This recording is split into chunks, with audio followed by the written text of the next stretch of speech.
अस्सलामुअलैकुम वरहमतुल्लाहि वबरकातुहू। मैं हूं मुख्तार अमन नूरी। आप देख रहे हैं हमारा यूट्यूब चैनल।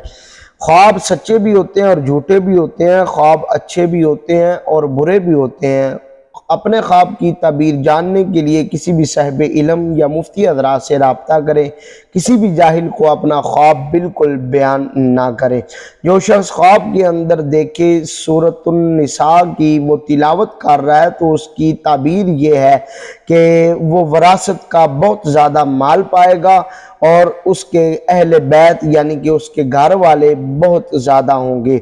और जो शख्स ख्वाब के अंदर देखे कि सूरतुल माइदा की तिलावत कर रहा है या सुन रहा है या पढ़ रहा है तो उसकी ताबीर यह है कि वो शर्फ और बुजुर्गी पाएगा। हज़रत इब्राहीम करमानी रहमतुल्लाह ताला अलैह ने फरमाया कि जो शख्स ख्वाब के अंदर सूरतुल माइदा पढ़ता है तो उसकी ताबीर ये है कि अल्लाह ताला की उस पर बहुत ज़्यादा नेमतें होंगी। और बाज़ अहले तबीर ने बयान किया है कि ख्वाब के अंदर सूरतुल माइदा का पढ़ना सेहत और सलामती पर दलालत करता है।